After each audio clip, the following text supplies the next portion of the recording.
Qual é o problema na maioria das vezes? É que Deus faz a parte dele, a gente não faz a nossa e a gente se lasca e ainda bota a culpa em quem fez. Porque ninguém sabe a sua história, nego só sabe o seu momento. Nego vê você de carro novo, morando numa casa, vestindo isso, sofrendo para resolver as coisas, mas pensa que você tem vida fácil. Ninguém tem vida fácil não, meu filho, tá todo mundo lutando para alcançar um espaço.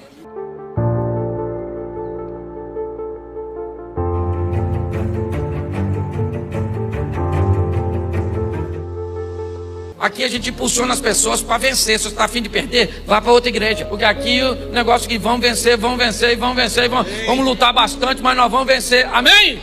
Escute só. É assim que funciona.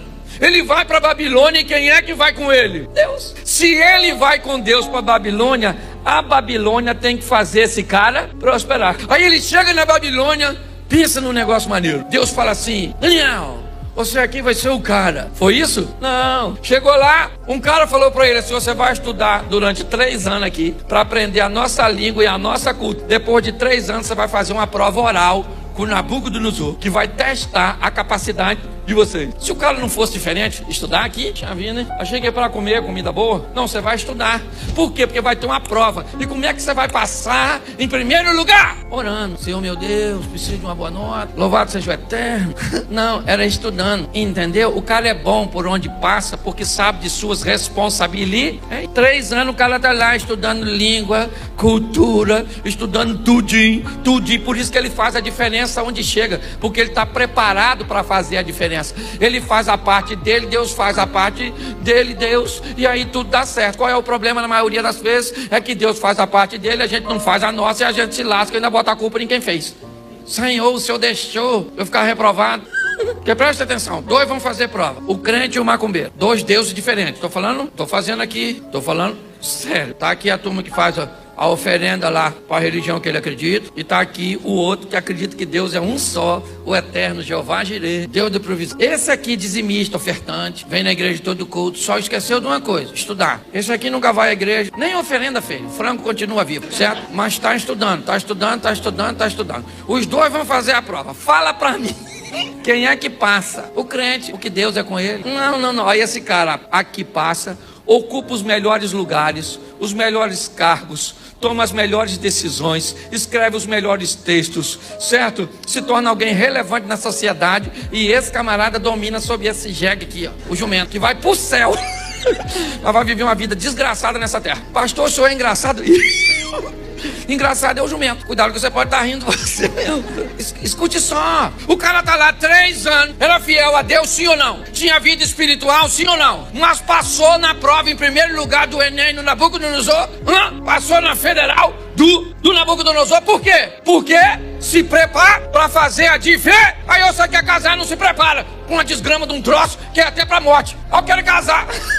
Já fez curso, pensou, conversou? Já viu se não tem uma opção de morrer queimado, para ver se você aceita? Não, as pessoas não se preparam para nada. E quer ter êxito, esse negócio de campanha é bom, hein? A gente vem aqui faz 7 semanas, nossa, ganha carro, sítio, ganha tudo, quer isso. Nossa, escola para filho. Meu Deus, não é assim que as coisas funcionam, não. Tá aí, você vai ver, converse com quem veio aqui contar testemunho, você vai ver quantos anos tá fazendo, tá isso, tá aquilo. Esse dia eu levei um camarada no sítio lá para ver a obra no sítio, o cara falou: pastor, tá com dinheiro, hein? Nossa, o senhor fez aqui tanta coisa. Eu falei: tem 15 anos que eu tô construindo, filho. Se 15 anos não tivesse feito nada, eu seria uma múmia, não seria não? Ele falou: nossa, o senhor tem 15 anos construindo aqui. Eu falei: 15 anos, 15. Isso que o senhor já tinha comprado pronto. Disse que tem um jacaré no lago, que vontade de empurrar, come. Porque ninguém sabe a sua história, nego só sabe o seu momento. Nego vê você de carro novo, morando numa casa, vestindo isso, sofrendo para resolver as coisas, mas pensa que você tem vida fácil. Ninguém tem vida fácil não, meu filho. Tá todo mundo lutando para alcançar um espaço. Sim ou não? É isso aí. Então o cara tá lá, veio a prova, passou em quê? Primeirão.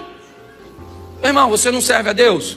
Então onde você estiver, pode ser a empresa mais medíocre, pode ser o lugar mais difícil, mais desafiador. Quando você chegar, Deus chega contigo. E onde Deus chega, a porta se abre, o céu se revela, certo? Deus libera a vitória, pronto.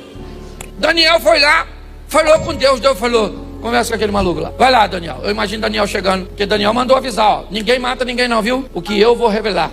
Alguém falou, esse aluninho novo que vem de longe, recém-formado, vai tentar adivinhar, quer ver? Vai se lascar, vai ser o primeiro a morrer. Chegou lá, o Nabucodonosor falou, Daniel, ele falou, é isso aí mesmo. Você sonhou foi com a estátua, não foi não? Ele falou, estátua mesmo. Começando a lembrar. Alguém deve ter dito, que sorte. Porque tem gente que não gosta de ver você ganhando, você vencendo, que já acha que é sorte. Não sabe o esforço que você fez para ler, para você estudar, para você se preparar, para você ir. Você não sabe de nada a seu respeito. Ele falou, e bem, é estátua mesmo. E aí? Ele falou, mas ela tinha cabeça de ouro, não tinha não? Ele falou, cabeça de ouro, rapaz, toda amarelinha. E o peito e os braços eram de prata, o ventre era de bronze, as pernas de ferro, os pés eram envolvidos em ferro. E quando de repente cortou-se uma pedra sem a função da mão humana, e a pedra caiu nos pés, e aí a estátua, tudo. E aí eu já imagino o Nabucodonosor. É isso aí. Ele falou, só que isso é só metade do serviço. Segura a onda agora, meu, que agora eu vou interpretar. Que é isso, gente? Deus anda procurando gente que faz diferença. Sim ou não? E essa pessoa tá onde? Isso aí, meu irmão, somos nós. O bagulho é doido. É assim que funciona. Você tem que fazer a diferença. Isso, está reclamando do trabalho onde você trabalha? Está reclamando de onde você estuda? Pare com isso. Está reclamando da casa que você mora, da igreja que você frequenta?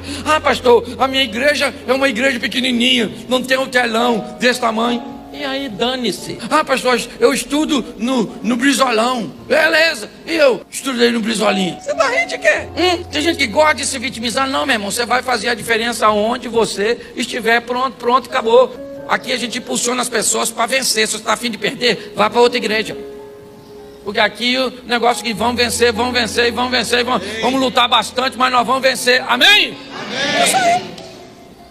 Então deixa eu falar uma coisa, se você não está preparado para viver uma vida de destaque, ser perseguido, fique no anonimato, porque as pressões que você vive, vêm para mostrar quem está perto de você, seja sua família, seja seu amigo, seu inimigo, quem quer que seja, quem é o Deus que você serve. Hoje talvez você viva com muita gente, já se esqueceu quem é Deus, ou se afastou dele, porque se decepcionou lá atrás, porque perdeu a referência, mas chegou a sua vez de mostrar para essas pessoas quem é Deus, para que você possa fazer a diferença na vida dessas pessoas. O desafio, irmãos, é que Atos dos Apóstolos ainda continua sendo escrito com a minha vida, com o meu ministério, com a sua vida, com o seu ministério. Mas pastor, eu não tenho nem ministério. Esse é o problema. A ótica que você tem de ministério talvez seja errada, por isso que você acha que não tem. Porque tem muita gente que você acessa que nós nunca vamos acessar. É assim que funciona, é assim que tem sido. Eu aprendi que onde eu chegar, eu vou fazer a diferença. Eu fui chamado há um tempo atrás para falar no Congresso Internacional